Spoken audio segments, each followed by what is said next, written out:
प्रिय मित्रों, जय श्री कृष्ण दोस्तों। आज एक और कथावाचक वीडियो को अवश्य देखना और सुनना। जो आज इस वीडियो को मन से देखेगा उसकी इच्छा पूरी होगी।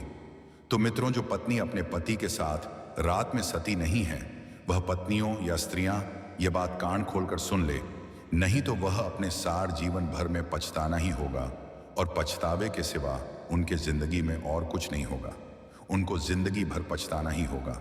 और जो स्त्रियां अपने पति के साथ शयन कक्ष में नहीं जाती और उनके साथ लेटती नहीं हैं और उनसे दूर रहते हैं, वह स्त्रियां इस वीडियो को शुरू से लेकर अंत तक जरूर देखें। और कुछ ऐसी स्त्रियां हैं जो अपने पति को अपने पास सोने नहीं देती हैं और अपने से दूर रखती हैं, अपने पति को अपने पास आने से रोकते हैं। उन स्त्रियों को जीवन भर पछताना होता है और उन्हें ऐसा पाप लगता है जो कि उन स्त्रियों को बर्बाद करके रख देता है। वैसे तो मित्रों, बताया जाता है कि पति और पत्नी को एक साथ में सोना चाहिए, लेकिन मित्रों, आप सभी यह बात सुनकर बड़े आश्चर्य में पड़ जाएंगे कि पति पत्नी को क्या कोई जरूरी है कि एक साथ में ही सोए। मित्रों, क्या कोई जरूरी है कि पति और पत्नी को एक साथ ही सोना चाहिए? चलिए मित्रों, मैं आप सभी को एक कथा के माध्यम से बताऊंगा कि पति और पत्नी को एक साथ सोना चाहिए या नहीं सोना चाहिए। और वह स्त्रियां जरूर से इस वीडियो को दिखेंगी जो कि अपने पति को अपने से दूर रखती हैं और अपने पास आने नहीं देती हैं, और उनका पति उनके पास जाता है तो वह स्त्रियां अपने पति को खरी खोटी सुनाती हैं, भला बुरा कहती हैं और बहुत ही गालियां देती हैं। तो मित्रों, वह स्त्रियां इस वीडियो को जरूर देखें, क्योंकि जो स्त्री अपने पति को अपने पास आने नहीं देती है उनको एक बहुत बड़ा पाप लगता है। मित्रों, एक बार की बात है, उत्तर प्रदेश में एक स्वभावमान नगरी थी। उस नगर में एक छोटा सा जंगल था और उस जंगल के बीचों बीच में एक छोटा सा तालाब था और उस तालाब के किनारे छोटे छोटे पेड़ थे और वहां पर पंछियों की गुनगुनाहट पूरे जंगल में सुनाई दे रही थी। और उस छोटे से तालाब के किनारे एक छोटा सा घर बना हुआ था और उस घर में एक किसान और उसकी पत्नी रहा करते थे। उस किसान को एक बेटा और एक बेटी थी। किसान की पत्नी देखने में बहुत ही सुंदर लगती थी। अगर किसान के पत्नी के घर पर कोई भी पुरुष आ जाता था और उस पुरुष की नजर उस किसान की पत्नी पर गलती से भी नजर पड़ जाती थी तो वह पुरुष उस किसान की पत्नी पर मोहित हो जाता था। मित्रों, एक बार की बात है, संध्या हो चुकी थी और कुछ घंटे बाद रात्रि का तीसरा पहर चल रहा था। वह किसान रात्रि के तीसरे पहर में जंगल की ओर बढ़ता ही चला जा रहा था, जहां पर रात्रि में सभी व्यक्ति अपने अपने घरों में सोया करते थे। इस रात्रि में वह किसान न जाने क्यों जंगल की तरफ भागता चला जा रहा था और उसके चेहरे पर बिल्कुल भी डर नहीं था और ऐसा प्रतीत हो रहा था कि जैसे उस किसान को कुछ मिल गया हो और वह किसान उस घने जंगल की तरफ बढ़ते ही जा रहा था और वह चलते चलते गहरी रात्रि में वह चलते ही जा रहा था। तभी उसे दूर से एक झोपड़ी दिखाई देती है। वह किसान उस झोपड़ी के पास पहुंचता है तो उस झोपड़ी के बाहर उसे एक बहुत ही सुंदर स्त्री दिखाई देती है। उस स्त्री को देखकर उस किसान के चेहरे पर एक हल्की सी मुस्कान उतर आती है और वह स्त्री किसान को देखती है और उसके चेहरे पर भी एक हल्की सी मुस्कान आती है। तभी वह स्त्री कहे, हे स्वामी, आज तुमने इतनी देर क्यों कर दिया? आने में मैं तुम्हारा काफी देर से इंतजार कर रही थी और मुझे इंतजार करते करते 1 घंटे बीत गए हैं। आगे वह स्त्री कहती है, हे स्वामी, अभी तो मैं यहां से जाने ही वाली थी, तभी मुझे किसी के पैरों की आवाज सुनाई देती है तो मैं यहां पर चुपचाप खड़ी हो गई। तभी मुझे आप दिखाई दिए तो मैं आपको देखकर यहां पर रुक गई। आगे वह किसान कहता है, हे प्रिय, आज मेरी पत्नी को नींद नहीं आ रही थी तो फिर मैं उसको कह रहा था कि हे प्रिय, तुम सो जाओ, तो मेरी पत्नी मुझसे कहती है, स्वामी, ना जाने क्यों आज मुझे नींद नहीं आ रही है। तभी मैं अपनी पत्नी को अपने पास बुला लिया और उसे फिर मैंने अपने बाहों में ले आकर सुला दिया। उसके बाद जैसे ही मेरी पत्नी सो गई और उसको छोड़कर मैं झट से घर से बाहर निकला और तुम्हारे पास चला आया, इसीलिए आज मुझे आने में थोड़ा सा विलंब हो गया। तब वह स्त्री कहती है, हे स्वामी, आज मुझे भी विलंब हो गई थी, लेकिन मैंने सोचा कि आप आ गए होंगे, परंतु जब मैं यहां पर आई तो आप यहां पर आए नहीं थे, तो मैं सोच रही थी कि शायद आप आकर यहां से चले गए होंगे। तभी मैंने सोचा कि थोड़ा सा आपका इंतजार कर लें। इंतजार करते करते मुझे 1 घंटा बीत गया। मैं जाने ही वाली थी, तभी आप मुझे दिखाई दिए और मैं यहां पर रुक गई। तभी वह पुरुष आगे कहता है कि प्रिय, चलिए अब हम दोनों झोपड़ी के अंदर चलते हैं। तभी वह स्त्री बोली, हाँ स्वामी, आप सच कह रहे हैं, चलिए हम दोनों झोपड़ी के अंदर चलते हैं और अपनी जिंदगी का मजा लेते हैं। हे स्वामी, आप जल्दी चलिए क्योंकि सवेरा होने ही वाला है और थोड़ा बहुत मजा लेकर हम दोनों को अपने अपने घर जाना होगा, नहीं तो मेरा पति जल्दी ही उठ जाता है। एक दिन तो मैं पकड़ गई थी, परंतु मैं अपने पति को बताया कि मैं वॉशरूम गई थी, तब मेरा पति मुझे कुछ नहीं बोला। मित्रों, फिर वह स्त्री और वह किसान उस जो झोपड़ी के अंदर चले जाते हैं और वे दोनों उस झोपड़ी के अंदर कुछ पल रहकर उस पाल का भरपूर आनंद लेते हैं।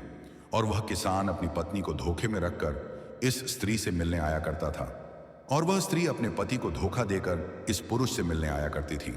तो चलिए मित्रों, मैं आप सभी को बताने वाला हूं कि जो स्त्रियां अपने पति को धोखे में रखते हैं उनके साथ क्या होता है और जो पुरुष अपने पत्नी को धोखे में रखते हैं उनके के साथ क्या होता है। मित्रों, एक बार की बात है, कैलाश पर्वत पर शांत वातावरण में और चिड़ियों की चंचलाहट में भगवान शिव ध्यान मुद्रा में बैठे हुए थे। तभी गरुड़ देव अंतरिक्ष मार्ग से होते हुए नारायण नारायण का जाप करते हुए कैलाश पर्वत पर पधार हैं और कैलाश पर्वत पर पधारने के बाद भगवान शिव को नमस्कार करते हैं और नमस्कार करने के बाद भगवान शिव से कहते हैं, प्रभु, आज जब मैं पृथ्वी लोक पर भ्रमण कर रहा था तो मैंने देखा कि एक स्त्री अपने पति को रात में अपने बिस्तर पर सुलाकर वह रात में जंगल की ओर जाकर एक कुटिया के पास खड़ी होकर किसी पुरुष का इंतजार कर रही थी और उधर वह पुरुष अपनी पत्नी को धोखे से पत्नी को छोड़कर और उसके 2 बच्चे थे उनको भी छोड़कर वहां से घनी रात में जंगल में होते हुए आया और उस झोपड़ी में उस स्त्री से मिला और उस स्त्री से मिलने के बाद दोनों आपस में शारीर संबंध बनाए। और उसके बाद, हे प्रभु, आगे क्या हुआ मैं नहीं जानता। मैं ये सोच रहा था कि यह स्त्री इतना घिनौना काम कर रही है, अपने पति को धोखे में रखती है और इधर वह पुरुष अपने बीवी और बच्चे को धोखे में रखकर ये दोनों आपस में यह काम करते हैं। हे प्रभु, ये सब देखकर मेरे मन में कुछ प्रश्नों ने उछल कूद किया और उन प्रश्नों के उत्तर मुझे नहीं मिल पा रहे थे, तो मैं बहुत इधर उधर भटका। लेकिन हे प्रभु, मेरे उन प्रश्नों का उत्तर मुझे नहीं मिल पाया। आगे भगवान शिव जी कहते हैं, हे गरुड़ देव, तुम इतने चिंतित क्यों हो रहे हो? तुम्हारा जो भी प्रश्न है मुझे कहिए, मैं तुम्हारे उस प्रश्न का उत्तर देने के लिए तैयार हूं। आगे भगवान शिव जी कहते हैं, हे गरुड़ देव, वैसे तुम्हें तो पता ही होगा कि यह कलयुग चल रहा है। कलयुग में यह सब होना कोई बात नहीं है, परंतु हे गरुड़ देव, तुम अपने वह प्रश्न निश्चिंत होकर पूछ, मैं तुम्हारे उन सारे प्रश्नों के उत्तर देने के लिए तैयार हूं। तब गरुड़ देव कहते हैं, हे प्रभु, मेरा पहला प्रश्न यह है कि वह कौन सी स्त्रियां होती हैं जो अपने पति को अपने पास सोने नहीं देती हैं? उन स्त्रियों के साथ क्या होता है जो अपने पति को अपने पास सोने नहीं देती हैं? उन्हें कौन सा पाप लगता है? हे प्रभु, मुझे इस प्रश्न का उत्तर बताइए। आगे भगवान शिव जी कहते हैं, हे गरुड़ देव, अब तुम अपना दूसरा प्रश्न पूछिए, मैं तुमको तुम्हारे प्रश्नों के उत्तर एक साथ ही दे दूंगा।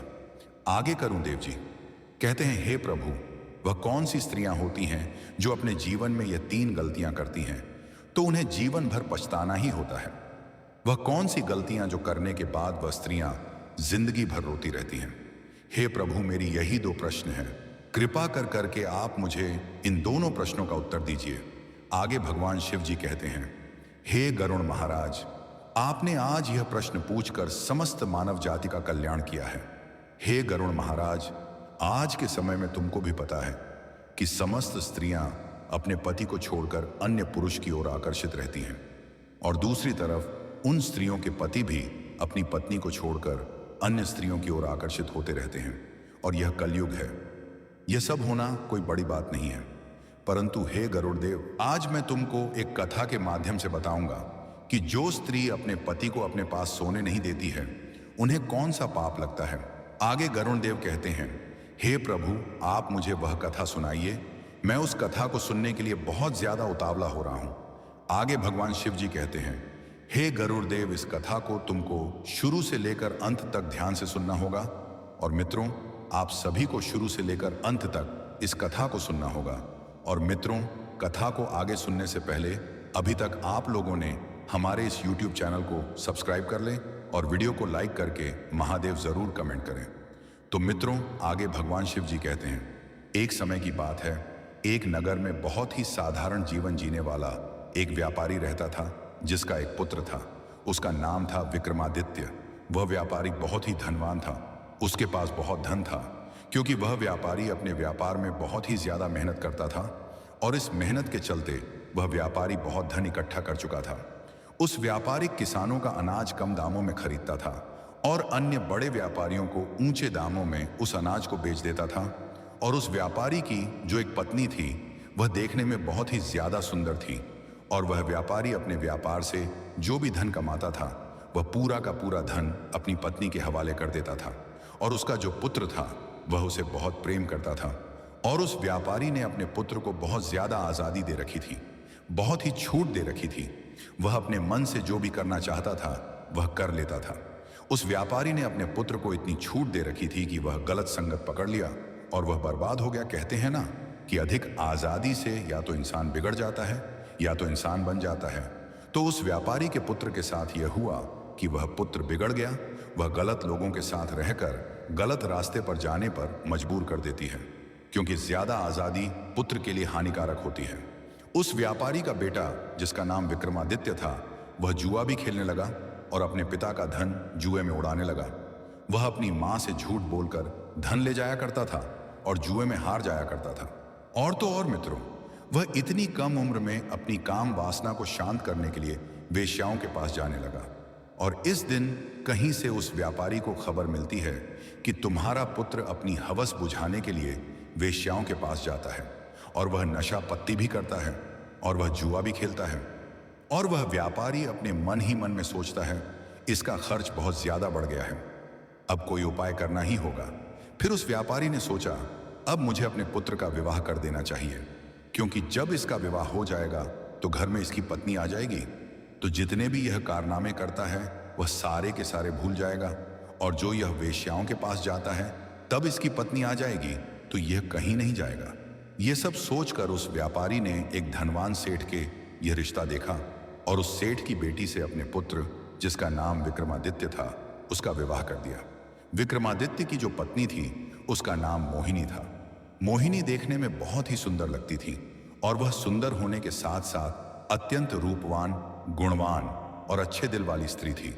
विक्रमादित्य की शादी हो जाने के बाद विक्रमादित्य घर में ही रहने लगा, क्योंकि उसकी पत्नी इतनी सुंदर थी कि वह अपनी पत्नी को छोड़कर कहीं नहीं जाता था और उन वेश्याओं को भूल गया था। कुछ समय बाद विक्रमादित्य के माता पिता वृद्धावस्था में पहुंच गए। वह बूढ़े हो गए और एक दिन ऐसा आया कि वह दोनों की मृत्यु हो गई और इस दुनिया को छोड़कर चले गए। भगवान शिव जी आगे कहते हैं, हे गुरुदेव, तुम इस कथा को ध्यान से सुन रहे हो ना? अब मैं जो बताने जा रहा हूं वह पूरे ध्यान से सुना। तब गरुड़ देव जी कहते हैं, हे प्रभु, मैं पूरे तन मन से इस कहानी को सुन रहा हूं, कृपा करके आप कहानी को और आगे सुनाइए। तब भगवान शिव कहानी को आगे बताते हुए कहते हैं, हे गरुड़ महाराज, विक्रमादित्य की तो काम वासना शांत हो गई, लेकिन उसकी जुआ खेलने की आदत नहीं गई और जुआ खेलते खेलते रमा आदित्य की सारी संपत्ति लुट गई और वह जुए में पूरी संपत्ति हार गया। अब उसके पास बिल्कुल भी धन नहीं था और ना ही उसके पास कोई हुनर था कि वह कहीं से भी धन कमा सके। उसके पिता ने जो भी धन कमा कर गया थे वह सारा धन हार गया। एक दिन उसकी पत्नी ने कहा, हे स्वामी, अब तो हमारे पास खाने के लिए भी कुछ नहीं बचा है। हे स्वामी, तुम यहाँ के राजा के पास चले जाओ, आओ और वहां कोई नौकरी ढूंढ लो ताकि हम दोनों का गुजारा चल सके। भगवान शिव जी आगे कहते हैं, हे गरुड़ देव, समझने वाली बात है, अगर कोई व्यक्ति राजा के पास नौकरी मांगने के लिए जाता है तो राजा पहले उससे पूछता है कि तुम क्या कर सकते हो। अगर तुम्हारे पास कोई अच्छा हुनर है तो तुम्हें नौकरी भी दे दी जाएगी या किसी का कार्य पर रख ले, और अगर उसके पास कोई हुनर नहीं है तो उसे बेकार आदमी समझकर उसको वहां से निकाल दिया जाएगा। हे गरुड़ देव, मनुष्य का ज्ञान ही उसकी पहचान होती है और विक्रमादित्य के पास इसमें से कुछ भी नहीं था। ना उसके अंदर कोई गुण था, ना कोई ज्ञान था, ना उसके पास कुछ भी धन था और ना उसके पास कोई हुनर था। इसलिए वह अपने जीवन के एक ऐसे मोड़ पर पहुंच गया था जहां पर मनुष्य को केवल पछतावा ही होता था। और विक्रमादित्य के एक पुत्र और एक पुत्री थी, उनका विवाह करना था। पैसों की बहुत ही जरूरत थी और विक्रमादित्य के पास एक फूटी कौड़ी तक भी नहीं थी और उसको अपना घर चलाने तक भी मुश्किल हो रहा था। विक्रमादित्य दाने देने के लिए मोहताज हो रहा था। विक्रमादित्य अपने शरीर की शक्ति पूरी तरह से बर्बाद कर चुका था। एक दिन विक्रमादित्य काम वासना के भाव से अपनी पत्नी के पास गया। तब उसकी पत्नी बोली, इस संसार में इंसान का सबसे बड़ा सुख केवल काम वासना ही नहीं होता है, बल्कि कि जरूरतमंद लोगों की मदद करना भी होता है। और जो लोग काम वासना के चक्कर में अंधे हुए हैं वह बर्बाद हुए हैं। आगे विक्रमादित्य की पत्नी कहती है, हे स्वामी, अब मैं तुम्हें 3 गलतियां जो बताने जा रही हूं उन्हें बहुत ही गौर से सुनना, क्योंकि मनुष्य यह 3 गलतियां कर बैठता है। कुछ लोग अनजाने में करते हैं तो कुछ लोग जानबूझकर कर बैठते हैं, और जो लोग यह गलतियां कर बैठते हैं वे बाद में पूरी तरह से बर्बाद हो जाते हैं। सबसे पहली गलती यह है, जो अपने जीवन के शुरुआती दिनों में अच्छी शिक्षा और हुनर नहीं सीखते हैं तो अपने जीवन और करियर में कई तरह की दिक्कतों का सामना करते हैं।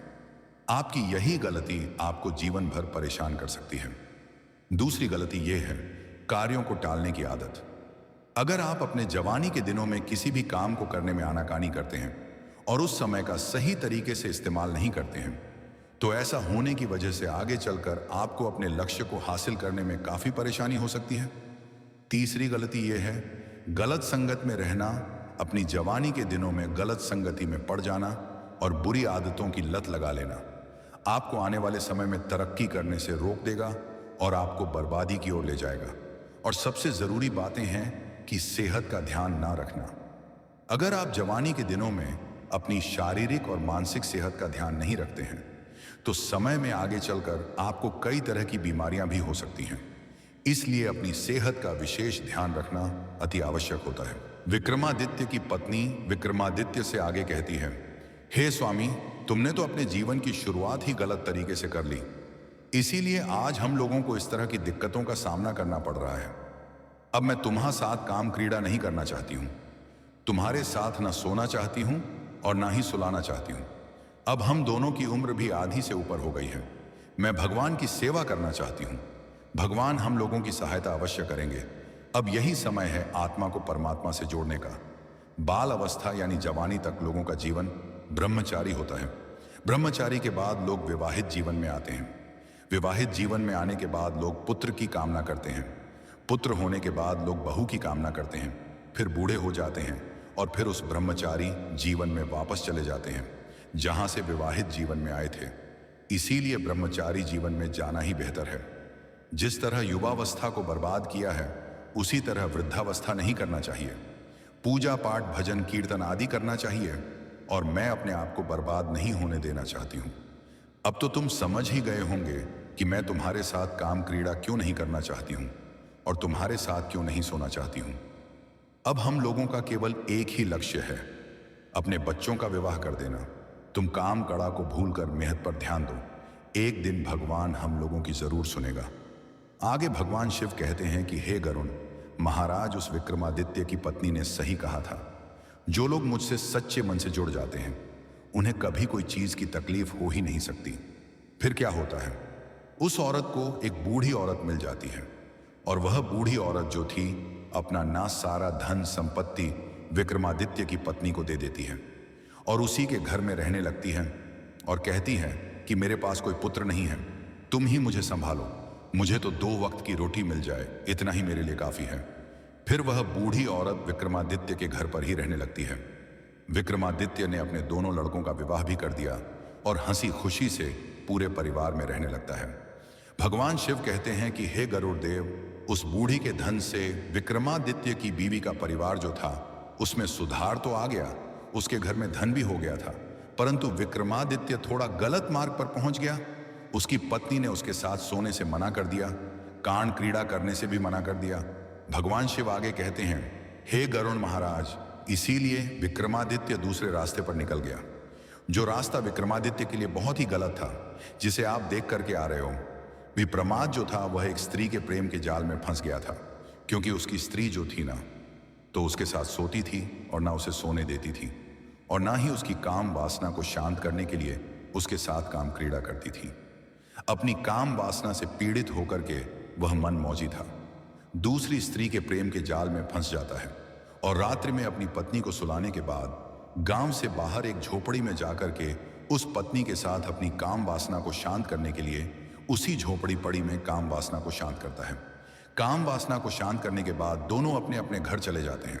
भगवान शिव कहते हैं कि हे गरुण देव, मेरे कहने का मतलब है कि स्त्री को यह भी नहीं करना चाहिए, एकदम से इस तरह से अपने पति का त्याग नहीं करना चाहिए, जिस तरह से विक्रमादित्य की पत्नी ने कर दिया था।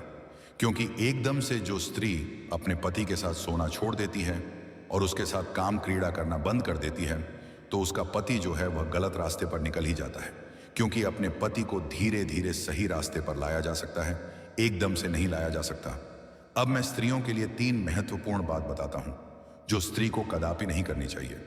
नंबर 1, स्त्री को अपने पति के साथ रात्रि में विश्राम करना, उसके साथ सोना बिल्कुल बंद नहीं करना चाहिए, एकदम नहीं छोड़ना चाहिए। और जो स्त्रियां अपने पति के साथ रात्रि में सोने से इनकार करती हैं, तो वह पति जो है फिर दूसरी स्त्रियों की तलाश में निकल ही जाता है। इसलिए स्त्री को चाहिए कि वह अपनी पति के साथ रात्रि में सोने का त्याग न करें। नंबर 2, स्त्री को यह भी चाहिए कि अपने पति के साथ काम क्रीड़ा करना भी बंद न करें। जो स्त्री अपने पति के साथ काम क्रीड़ा नहीं करती है, एकदम से उसे बंद कर देती है, तो पति व्यभिचारी बन जाता है और वह पराई स्त्री के साथ व्यभिचार करने लगता है।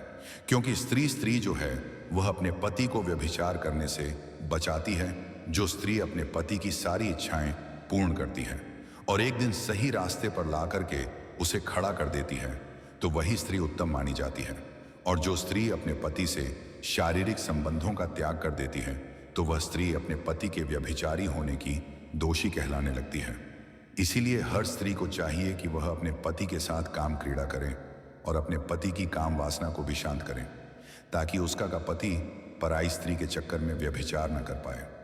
नंबर 3, स्त्री को चाहिए कि उसका पति यदि काम वासना में अधिक लिप्त रहता है, तो धीरे धीरे उसे सही रास्ते पर लाएं, उसे अच्छी अच्छी भगवत चर्चाएं सुनाएं, अच्छा अच्छा सत्संग करवाएं और जहां भगवान की चर्चाएं चलती हों वहां उसे लेकर के जाएं, ताकि उसकी दूषित बुद्धि में सुधार आ पाए और वह धीरे धीरे सही रास्ते पर आ जाए, भगवान का भजन कर पाए और भगवान का तप कर पाए।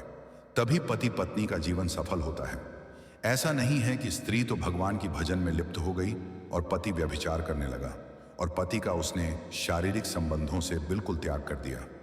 पति व्यभिचार के मार्ग पर पहुंच गया और खुद स्त्री भगवान के भजन में लिप्त हो गई, तो यह भी गलत है। क्योंकि पति पत्नी जो होते हैं वह जिंदगी रूपी गाड़ी के दोनों पहिया होते हैं, और एक पहिया जो होता है वह अगर रास्ते से बाहर निकल जाता है तो चलने में गाड़ी को झटका लगता है।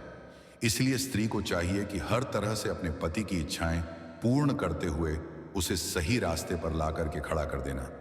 ऐसा जोश स्त्रियां करती हैं, वह स्त्रियां इस समाज में सर्वश्रेष्ठ कहलाती हैं और अपने पति को गलत रास्ते पर जाने से रोक लेती हैं और व्यभिचार करने से भी बचा लेती हैं, ताकि अपने साथ साथ अपने पति का भी कल्याण करवा देती है।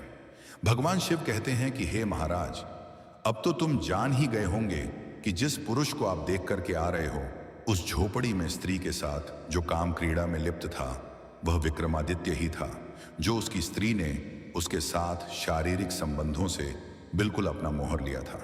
ना तो उसके साथ सोई थी और ना उसके साथ कामकति थी। अपनी काम वासना को शांत करने के लिए विक्रमादित्य जो था वह पराई स्त्री के साथ व्यभिचार करने में लिप्त हो गया, जिसे आप देख करके आ रहे हो। गरुण महाराज अपने प्रश्नों का उत्तर जानकर बहुत प्रसन्न हो जाते हैं और नारायण नारायण का जाप करते हुए वहां से प्रस्थान कर जाते हैं। तो मित्रों, इस प्रेरणादायक और ज्ञानवर्धक कथा को सुनकर आपको निश्चित ही एक महत्वपूर्ण जानकारी और नई सोच प्राप्त हुई होगी।